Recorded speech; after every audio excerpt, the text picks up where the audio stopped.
रामपुर गांव में मुंगेरी लाल नाम का एक व्यक्ति रहता था जो अपने खेतों में उगे ड्राई फ्रूट को बाजार जाकर बेचा करता था। मुंगेरी लाल के दो संतान थे। उसके बेटे का नाम अनमोल और बेटी का नाम सुरभि था। उसकी बेटी की गांव के प्रधान के बेटे के साथ शादी तय हो गई थी। एक बार मुंगेरी लाल ने अपने बेटी सुरभि को बुलाया।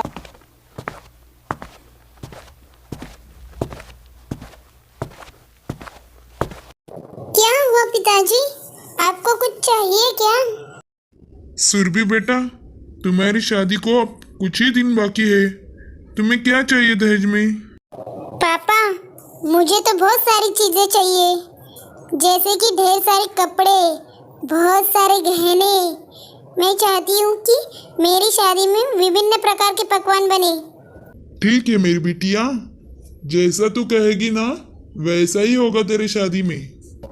पर पिताजी, इन सब में तो ढेर सारे पैसे लगेंगे। इतने पैसे की व्यवस्था कैसे होगी? अरे बेटा, तू इन सब की चिंता क्यों करती हो? तुम्हारी शादी के लिए तो मैंने बहुत सारे पैसे जोड़ रखे हैं। तुम्हें किसी भी चीज की कमी नहीं होगी। ये सुनकर सुरभि मुस्कुराती हुई अंदर चली जाती है।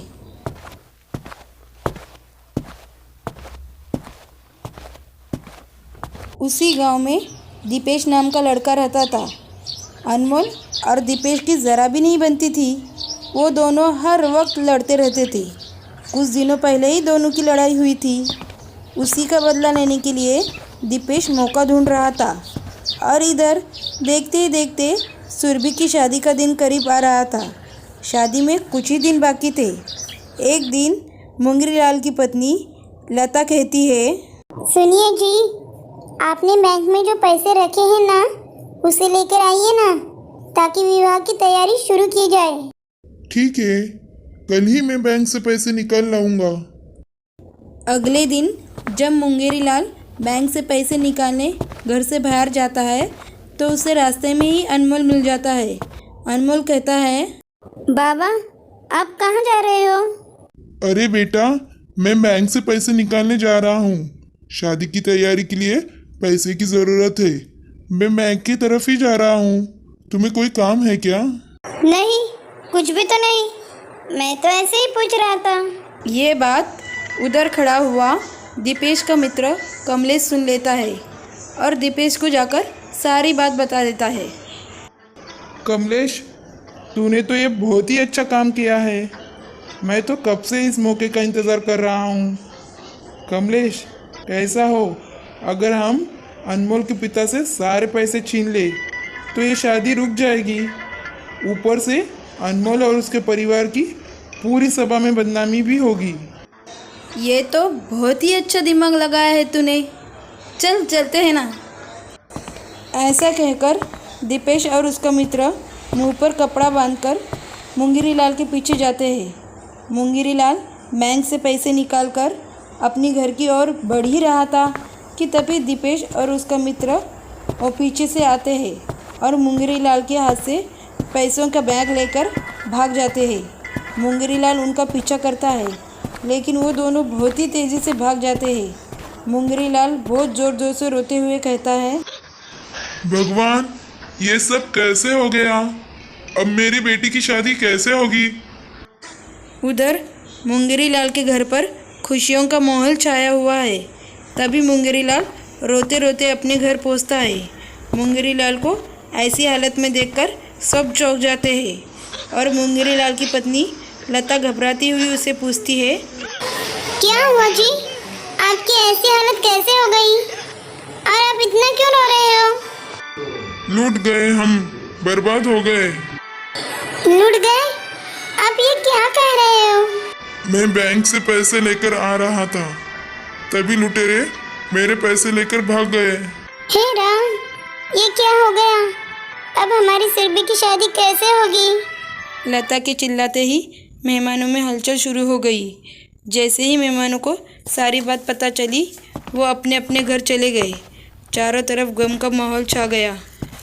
मुंगेरी लाल को ये सब देखा नहीं जा रहा था। माँ, सुरभि, रो मत ना, सब ठीक हो जाएगा। मुंगेरी लाल अपनी बेटी और पत्नी को रोता हुआ देखकर बहुत दुखी हो जाता है। वो घर से निकलकर अपने खेत में आता है और एक पेड़ के नीचे बैठकर बहुत रोने लगता है। तभी उसे अचानक एक आवाज़ सुनाई देती है। मुंगेरी लाल, अरे ओ मुंगेरी लाल। उसे लगा कोई उसे बुला रहा है, पर जब उसने चारों तरफ नज़र घुमाई तो आसपास कोई नहीं था।